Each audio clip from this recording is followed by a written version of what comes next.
Prior to the year 2001, the idea of having an international airport in St. Vincent and the Grenadines was a subject of much discussion.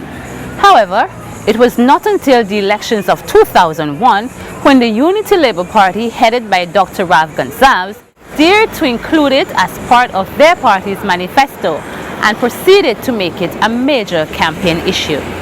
Following the elections, the issue was not about to go away, as the Prime Minister proceeded with fulfilling campaign promises. Enthusiasm notwithstanding, the promise of building an international airport on mainland St. Vincent was not going to be easily fulfilled. But, buoyed by will and a double portion of determination, Dr. Gonsalves set about fulfilling his promise without bringing considerable strain on Vincentians. After a few years, an oversight cabinet committee was set up. That committee comprised Dr. the Honorable Ralph E. Gonsalves, Prime Minister; Honorable Julian Francis, Minister of Transport, Works and Housing; Senator Glenn Beach, Parliamentary Secretary, Ministry of Transport, Works and Housing; Mr. Christian Martin, Fiscal Advisor to Government; Mr. Maurice Edwards, Director General, Finance and Planning; Mr. John Peters, Chief Engineer, Ministry of Transport, Works and Housing; Mr. Alistair Alexander, Airport Manager; Mr. Sinclair Prince, Director of Agency for Public Information; Mr. Glenn Jackson, Press Secretary; Mr. Bentley Brown, Head of EDF PMCU; Mr. Godfred Pompey, Permanent Secretary, Ministry of National Security; Mr. Garth Saunders, Manager CWSA/Engineer; Mr. Arden Nelson, Acting Town Planner, Central Planning; and the Honorable René Batiste, Minister of Tourism. Prior to the establishment of this committee, several studies were done to ascertain the best site for the airport and the feasibility of building such. These studies had concluded that 3 sites were suitable. Based on the studies, it was this Cabinet Oversight Committee which in 2004 recommended that Cabinet select Argyle as the site for the proposed development and that the moratorium on the kitchen site be terminated. It was also this committee which suggested that Cabinet request the Central Planning Division to prepare a proposal for the development of an Airport Development Implementation Unit, which was to be housed in the Ministry of Finance and Planning. Hence the birth of the International Airport Development Company Limited, the IADCL, the company charged with the construction of the International Airport at Argyle. Following these decisions, the Prime Minister had to face the nation. On August 8, 2005, he addressed a gathering at the Methodist Church Hall on the issue of airport development in St. Vincent and the Grenadines and made clear the intentions of the government to construct an international airport at Argyle. Speaking to the gathering at the Methodist Church Hall, Dr. Gonsalves addressed 2 crucial questions. The following is a quote from Dr. Gonsalves' speech. The speech was entitled, "Why Do We Need an International Airport?" Quote, "I begin first by answering 2 queries posed by some persons. 1. Does St. Vincent and the Grenadines really need an international airport? 2. And if we need one, can we afford one?" Fundamentally, both questions are interrelated. Having studied this issue for many years, it is clear to the ULP administration and its leadership that the full realization of the potential of our country's growth and development hinge on an international airport, among other vital considerations. The requisites of economic diversification and regional and international competitiveness demand an international airport. End of quote. Even before, and perhaps more so after the announcement that the airport was going to be built, was the question of finance. Though the Prime Minister in his speech at the Methodist Church Hall had explained how this was going to be done, the question continued and continues to be, where is the money coming from? Government's contribution to the Argyle Airport project came mainly from the sale of Crown lands vested in the IADC.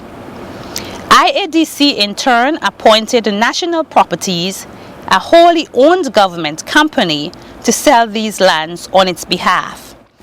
The funds raised from National Properties land sales activities are to be used by the IADC to purchase the properties and vacant lands on the airport site and to meet other project-related expenditure.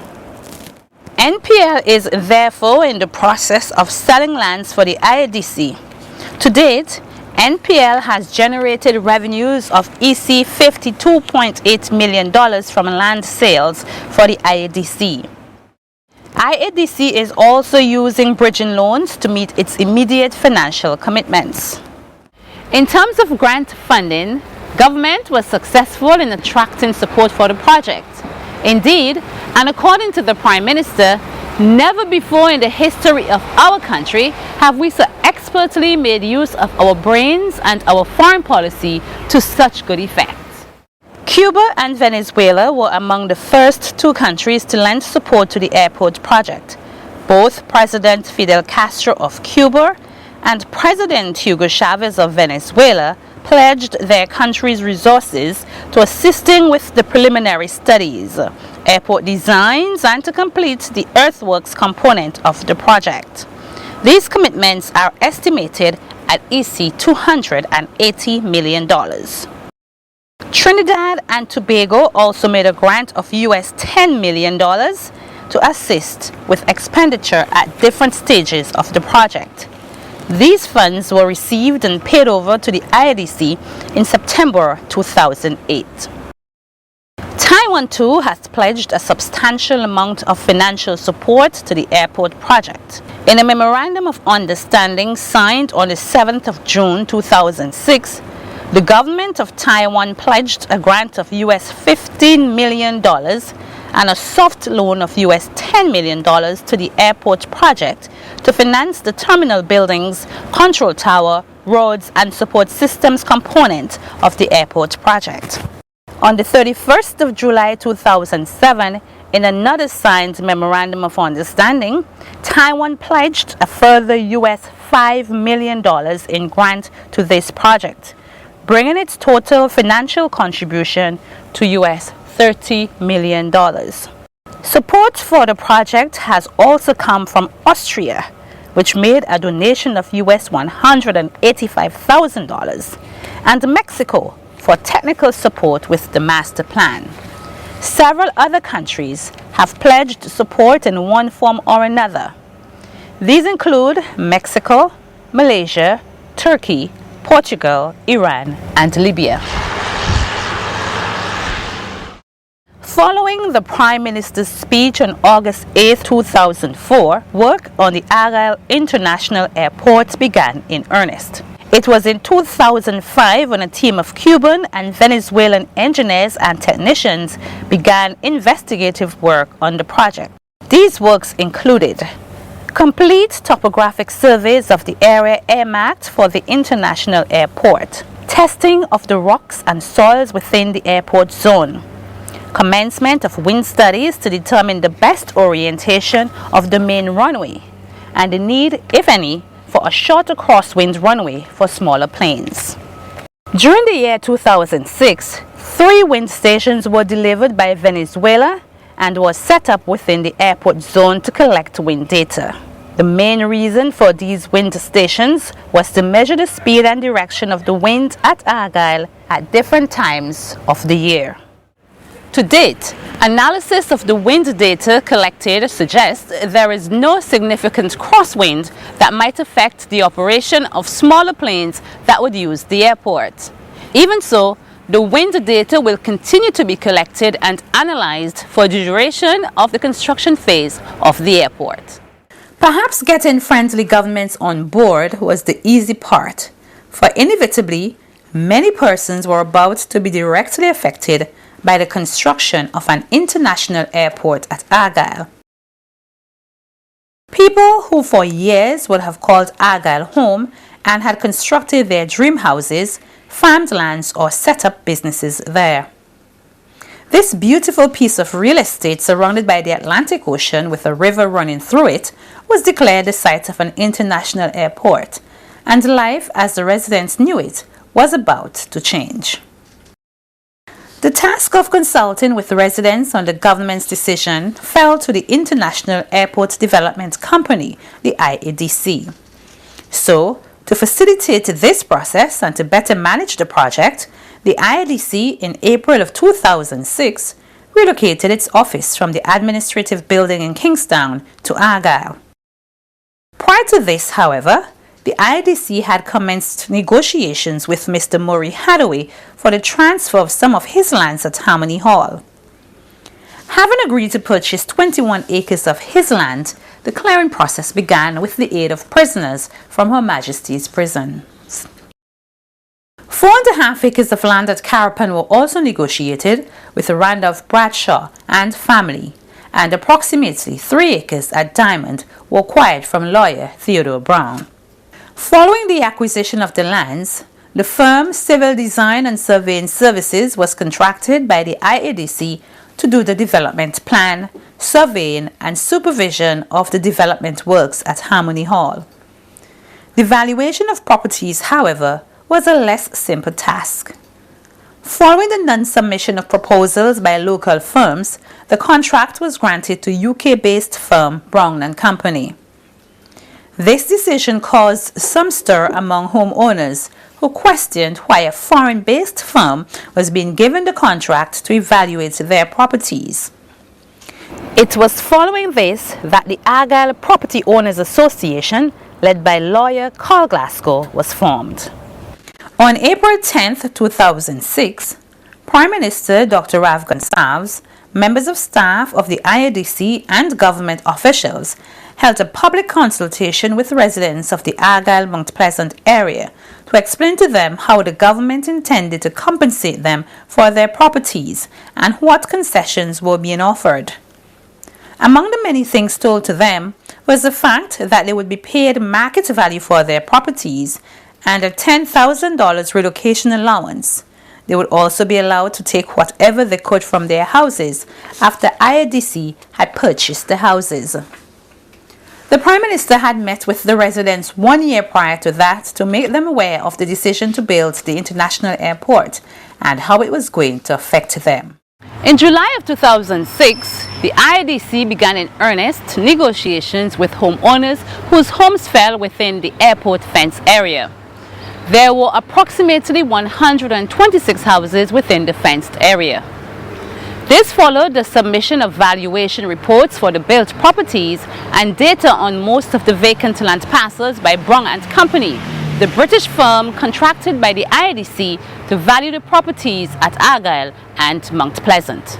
The IADC's in-house negotiation team then was headed by CEO Dr. Rudolph Matthias and included Sir Vincent Beach, Chief Surveyor Adolphus Oliver, Mr. Christian Martin, Corporate Secretary Camilla Gonsalves, Mr. Tyrone Bala, and Recording Secretary Arlette Miller. This later changed a bit in 2007 when new Corporate Secretary Rochelle Ford replaced Camilo Gonsalves, who left to take up ambassadorial duties, and Shavon Walker replaced Arlette Miller as Recording Secretary. In early 2007, President Hugo Chavez of Venezuela paid a visit to St. Vincent and the Grenadines. He visited the office of the IADC accompanied by Prime Minister Dr. Rav Gonsalves and was met on arrival by CEO of the IADC, Dr. Rudolph Matthias. He also visited the proposed site for the Argyle International Airport. I know he knows broadly about the project, and so too does Fidel, because my brother Hugo would recall our discussions in Puerto La Cruz in Venezuela with Fidel, Hugo and myself, in Havana, en La Habana también, and also otherwise in Venezuela, y también en Venezuela, en otros lugares, on more than one occasion. En más de una ocasión.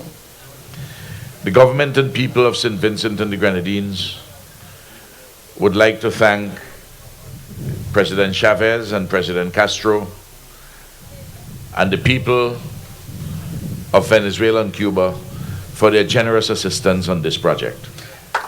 El pueblo y el gobierno de San Vicente y las Granadinas quisiera agradecer cordialmente. Every time I say thanks, both Fidel and my brother Hugo say, please don't say thanks. They say it is our obligation to help. Ellos dicen que es nuestra obligación ayudarte. They say your country and your people consider this to be a very important project. Porque el pueblo, su gente, considera este proyecto un proyecto muy importante. And we can help, and it is our duty to help. Y nosotros podemos ayudar y por lo tanto es nuestra obligación ayudar. That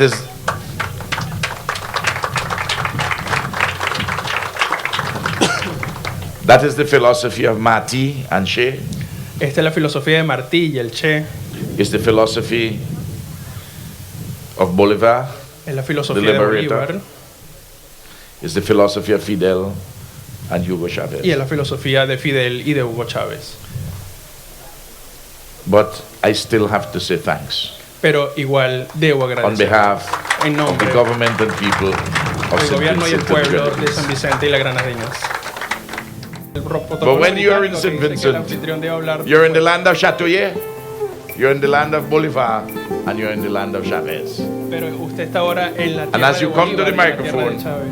I want to give you a map Y quiero otorgarle también of St. un mapa Vincent and the Grenadines del on this aeropuerto piece of artwork with the international airport.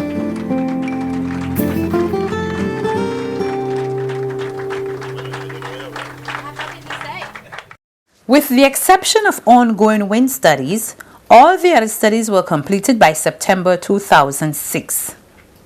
The results of these were incorporated into the design work, which was being done concurrently by a team of engineers from Cuba.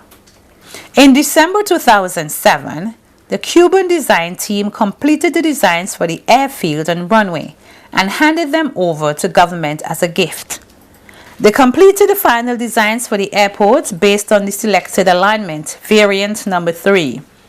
The designs provided detailed information on the cuts and fills for the earthwork stage, the alignment of the airstrip, and the location of the terminal building, control tower, roads, and other support services. The designs done by the Cuban team were also presented to the public at a consultation at Pitini Resort in Argyle on May 27, 2008, and to the regional regulatory body of civil aviation, the Eastern Caribbean Civil Aviation Authority, the ECCAA. These designs were used, among other things, to guide the earthworks. For the first 12 months of earthworks, the plan was to concentrate on the first kilometer of the runway. This covers the area from the southern end of the runway, the Stubbs Bay end, to the junction at Argyle near the properties of the heir of Colonel Sidney Anderson and the Johnsons. The Argyle International Airport is designed with a runway 2,743 meters long and 45 meters wide. The terminal building, to be designed by another firm, was to have about 10,000 square meters of floor space to handle 1.4 million passengers annually.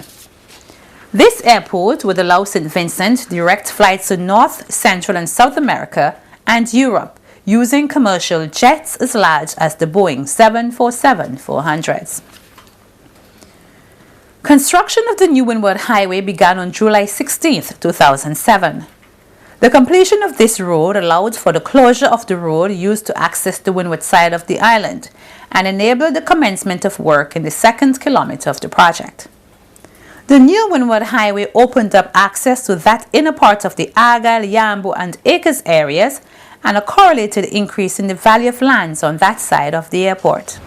It was on April 23, 2008 that Cabinet granted approval for the acquisition of all vacant land parcels for the first kilometer of the runway. In May 2008, several pieces of heavy earth-moving equipment arrived here, compliments the government of Venezuela, the fulfillment of a promise to the government of St. Vincent and the Grenadines to contribute to the construction of the Argyle International Airport. These equipment arrived on the airport site in grand style as they paraded the streets of Kingstown en route to Argyle. Hundreds of curious onlookers lined the streets from town to country to get a glimpse of the equipment that was soon to be employed on the project. On July 13, 2008, the groundbreaking ceremony was held to signal the start of construction of the Argyle International Airport, a defining moment for the thousands of Vincentians who flocked to the airport site to witness the beginning of the realization of a long-held dream by Vincentians at home and abroad.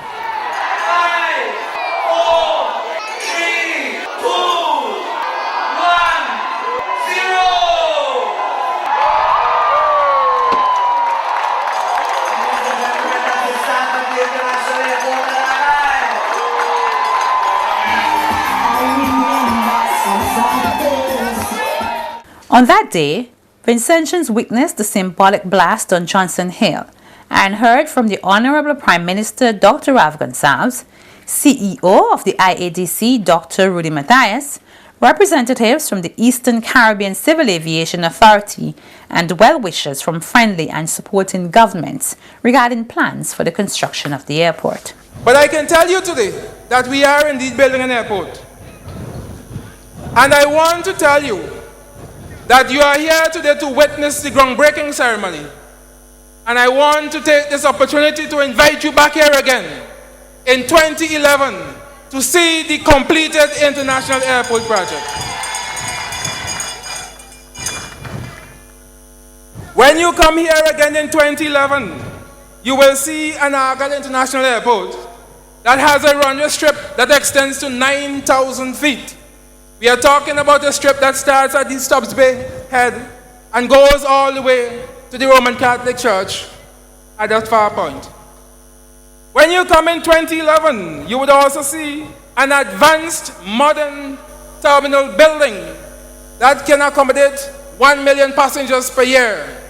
We are going to build a state-of-the-art facility so that Vincentians can be proud. Vincentians can be proud of the new international airport that we built for them. When you come in 2011, you would also see a group of well-trained Vincentians who will be managing our own airports. Between now and 2011, we intend to train all of the Vincentians who will be working in the airport in Mexico or in Cuba, so that not only they would be able to manage the airport, but they would also have an additional language, because we do expect that Cuba will establish a hub in St. Vincent, so that they must be able to speak Spanish when the Cubans come here. In 2011 also, we would have done a growing master plan that would help the management of the airport to chart a course for the next 25 years of development of the international airport. All of this I'm going to promise you, so that I'm inviting you again to come here. It is a bold invitation that in 2011, the realization of an actual dream would have come true. And I have a dream. And I can see our vision, our dream coming to reality in 2011. I see ourselves taxiing up to the end of the runway at the Stubbs Bay Cliff. And when we get up there, we will say, "Control tower, control tower. St. Vincent and the Grenadines is ready to take off." This ceremony represents the beginning of a project that will impact positively on the Caribbean and in general, and on St. Vincent and the Grenadines in particular. It is the first phase in a long, complex, and tedious process of building an international jet airport. But do not despair, there will be rewards upon its completion. The airport will be the major gateway linking St. Vincent and the Grenadines to the world. It will remove the limitations currently experienced and will offer many options in air transportation and the movement of people, goods and services, and enhance the associated benefits. Improved tourism, trade, commerce, education, manufacturing are just some of them. Although our function do not include the advising member states on the decision to build or not to build an international airport. We at the Eastern Caribbean Civil Aviation Authority are convinced of the need for this airport and are prepared to provide technical advice to states, particularly St. Vincent in this respect, to such projects as they represent an advancement in civil aviation and the growth of our people. We congratulate the government and people of St. Vincent and the Grenadines on the decision to build this airport and look forward to working with you every step of the way to ensure that it will be built in accordance with the standards and recommended practices of the International Civil Aviation Organization. We have attended initial meetings, and thus far we are happy with what we have seen. Once again, the governments of Cuba and St. Vincent and the Grenadines, together with their people, are united in this occasion in a historic moment when the construction of the Argyle International Airport is being inaugurated, where Cuba has assumed the responsibility of the presentation of this project, consultancy, earthworks, and facilitating skilled personnel who will work in this phase. Para llegar a este día, se han empleado horas de trabajo incontables. To make this day possible, countless hours of work have been employed, requiring of visits, coordination, roundtable discussions, consultations, and adjustments that have involved many spheres, sectors, and professionals, fine-tuning of details to achieve one educated construction where all the aspects of a project of this magnitude have been taken into account, only of its type in the region. At the groundbreaking ceremony, Vincentians also saw in action many of the heavy earth-moving equipment given to the government of St. Vincent and the Grenadines by the government of the Bolivarian Republic of Venezuela for earthworks on the airport project, and which had earlier been paraded through the streets of Kingston on their way to the airport site. President Chavez had stood by his promise to work with the Cubans to complete at least the earthwork stage of the airport project. Between May and early July, the Venezuelan government sent to St. Vincent and the Grenadines 37 pieces of heavy earth-moving equipment and a variety of spares costing US $10 million or EC $27 million. These equipment are now fully employed on the project. The government of Austria also gave to the government of St. Vincent and the Grenadines a grant of US $185,000 to assist with the purchase of compactors for the project. 3 compactors were bought and utilized fully on the project. With the equipment and workmen in place, earthworks on the airport project commenced. This was August 13, 2008, the birthday of Commandant and President of Cuba, Fidel Castro Ruiz.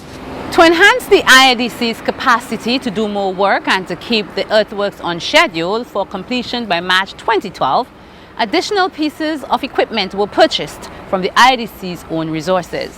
At the commencement of the earthworks, the work team called the Chatelier-Che contingent, headed by consultant engineer Leonardo Perez and comprising 42 Cuban engineers, technicians, and equipment operators, and 85 Vincentians employed as operators, drivers, security, and support staff, worked on the first kilometer of the runway and made significant progress within the year.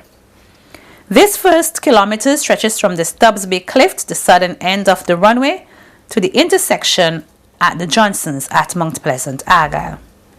Of course, the work of the Chatelier-Che contingent was guided by a very able administrative staff headed by CEO Dr. Rudy Matthias, and included the domestic staff, which ensured that their food, accommodation, and laundry needs were met. The work on this section of the runway involves clearing and grubbing of the area, removal of topsoil, demolition of houses, and creation of embankments.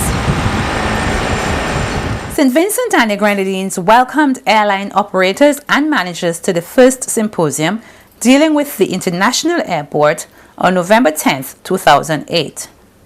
They were welcomed by Prime Minister Dr. Rav Gonsalves and CEO of the International Airport Development Company, Dr. Rudy Matthias. 2005, in the same room, the Honorable Prime Minister, Dr. Ralph Gonsalves, announced his government's decision to build an international airport at Argyle.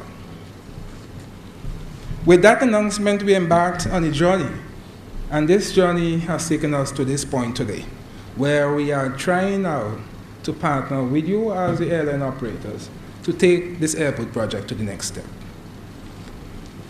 The Argyle International Airport is being built on 375 acres of land.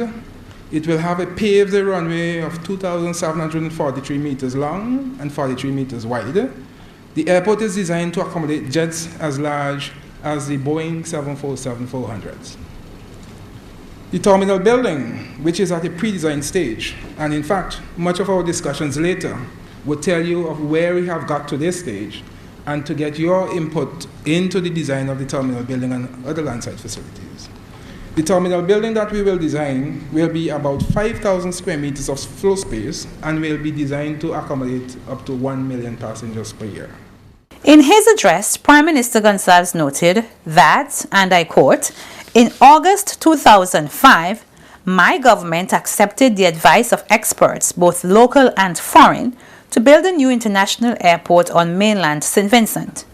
The decision to construct on a greenfield site at Argyle was based mainly on the potential contribution of the international airport to tourism and agriculture development and the physical restrictions on expanding the E.T. Joshua Airport." End of quote. What is arguably one of the most significant developments to have taken place in St. Vincent and the Grenadines and possibly the Caribbean took place on the site of the Argyle International Airport between January 20th and March 11th, 2009. A team of archaeologists from Canada working in the escape area of Argyle uncovered during their excavations evidence suggesting that there was civilization in St. Vincent as far back as 2,000 years ago and possibly beyond. The team, led by Joe Moravec, discovered pottery dating back about 2,000 years and other artifacts buried inside shallow graves with the remains of people. Moravec noted that the style of some of the pottery is indicative of the Saladoid, a pottery style associated with the Arawaks who first came to St. Vincent before the Caribs and the Europeans who followed Christopher Columbus. Moravec also noted that the style of pottery later changed, reflecting the change in the types of people who lived here at varying times. He noted that some of them are reflective of those produced by the Caribs some 1,500 years ago. Based on the styles of pottery that we have recovered. And these styles are very distinctive and very specific to a time period. And these are the same sort of styles we see not only in St. Vincent, but we see in other islands within the Lesser and Greater Antilles. So for example, the Saladoid, who are the first agriculturalists to come through St. Vincent nearly 2,000 years ago, these are the people that have gone all the way up to Hispaniola. So it's a long trek that they've made from coastal South America. In terms of the Swayze, it is mostly a sort of a Lesser Antilles, not so much in the Greater Antilles, because in the Greater Antilles you have the Taino, so it's a slightly different development there.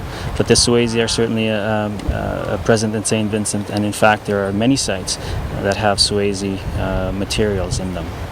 History records the first permanent settlers on St. Vincent to have come here in 1635. However, the discovery of some 500 post holes in which there were burials and pottery dating back some 2,000 years throws that in doubt, since it shows that not only was there life on the island, but that those who lived here actually built houses and communities. The different types of stone axes and artifacts made from material not indigenous to St. Vincent also provided evidence that the people who came were well versed in the use of the sea and that they engaged in a significant amount of trade. What has not been determined as yet is with whom they would have traded. It is noted by many on the island that such a find has the potential to significantly change the history of St. Vincent and the Grenadines.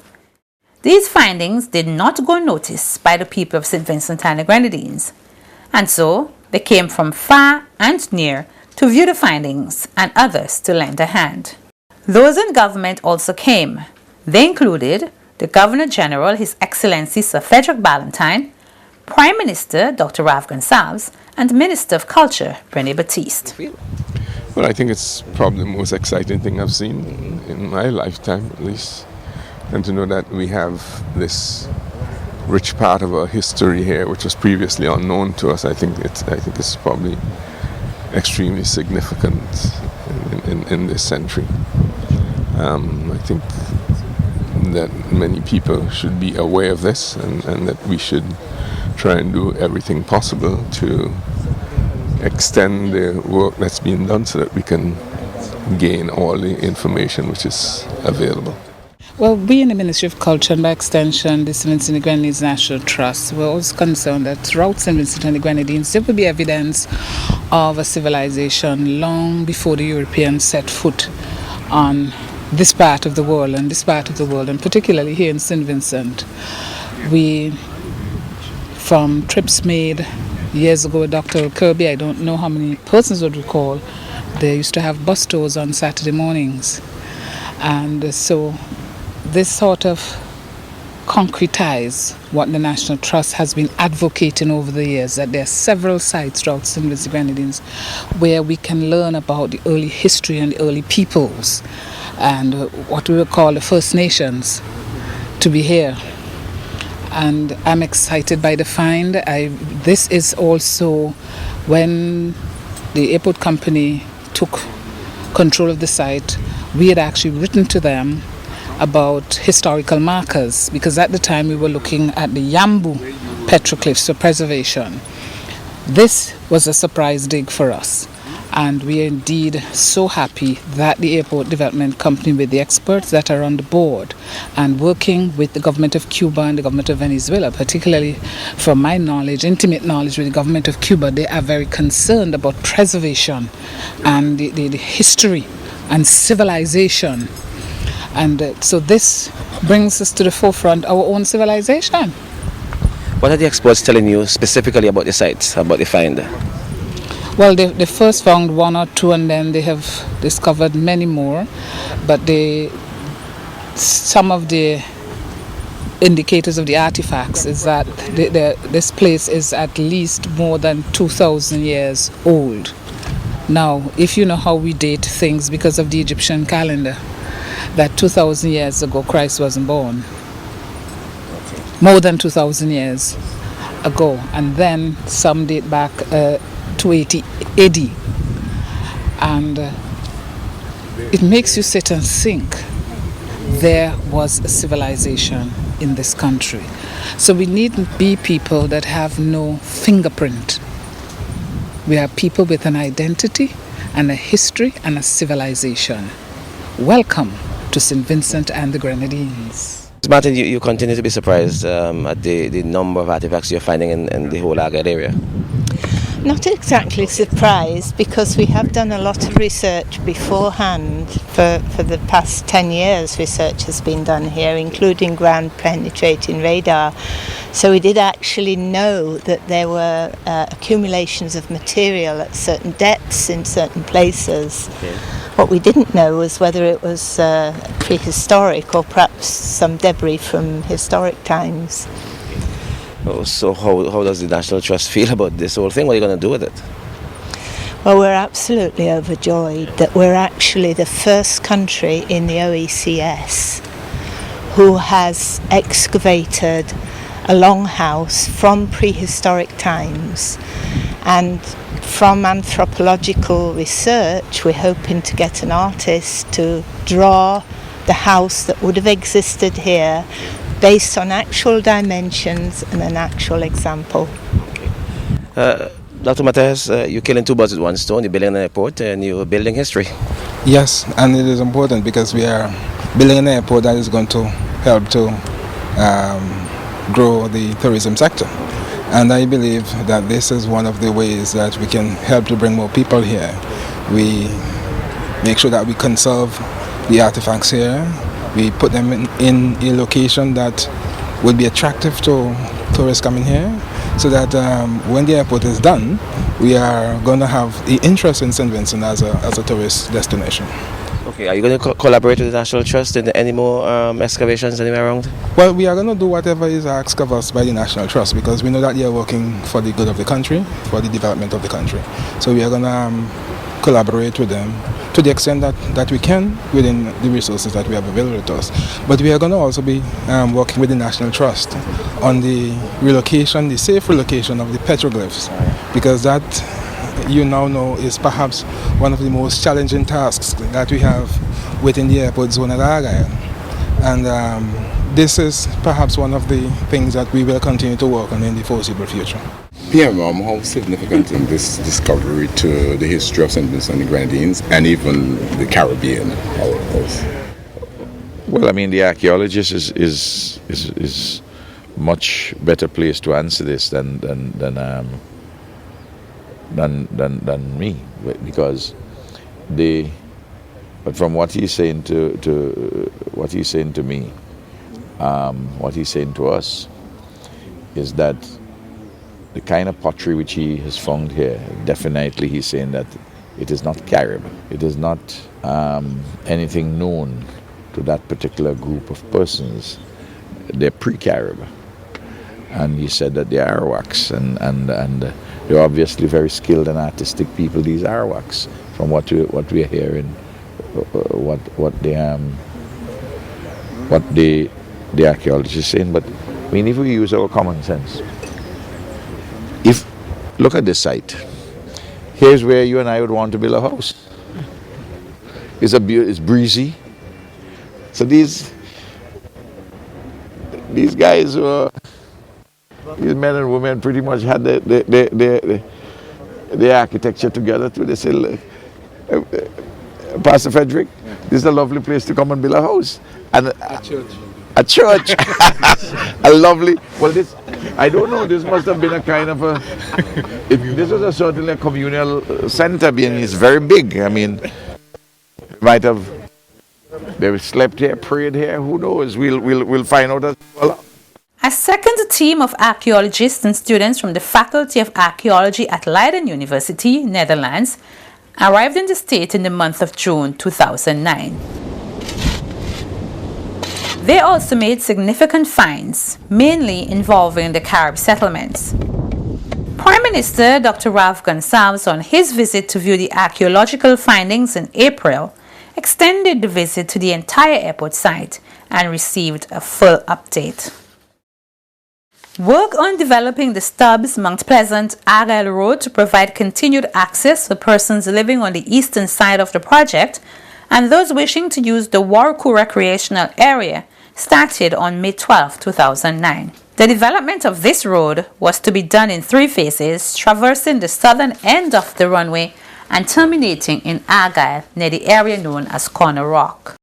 The promise was that it would provide much better access than before to persons living on the eastern side of the airport and those visiting the recreational facility at Warku. By June 2008, the firm Cox Consult GmbH, contracted by the IADC to carry out an environmental impact assessment, the EIA, of the Argyle International Airport, submitted its final, long-awaited and much anticipated comprehensive report. This report was presented to the House of Assembly by Prime Minister Dr. Ralph Gonsalves.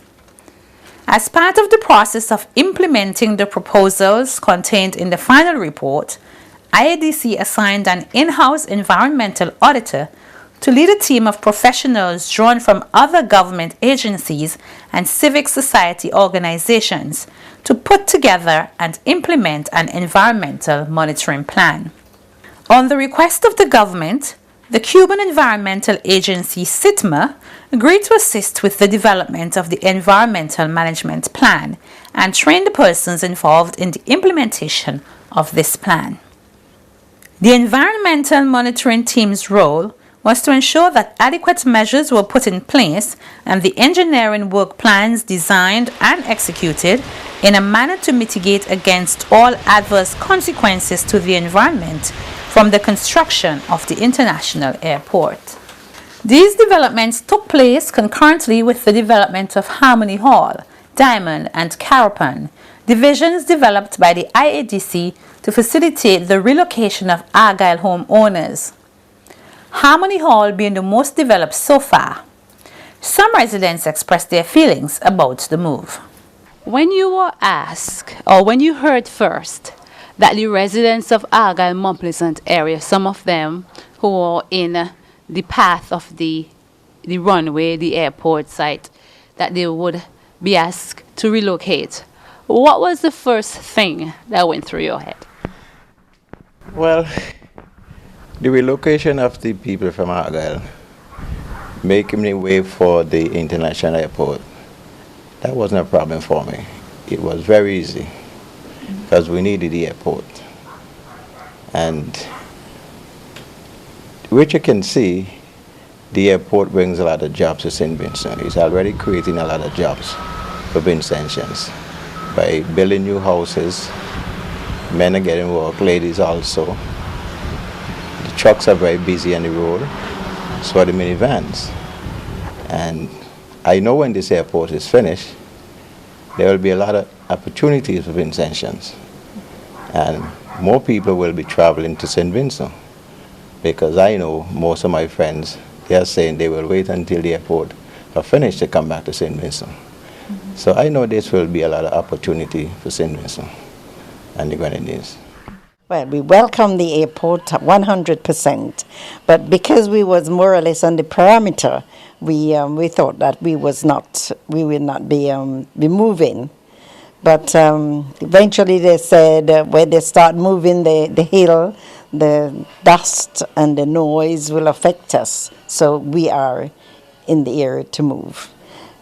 We didn't have no problem with that. Oh, I feel real good. Well, I really want the international airport. And it couldn't come much quicker than now. I wish it was before. For the problem I had coming in to this island, many times I had to sleep out when I could get home. And now we're going to have an airport. I feel I'm going to travel more. Even in your retirement? Even in my retirement. I will be the first we're going to book my passage to go out. And the maiden flight. And anytime a first flight leaving this country, I will be there.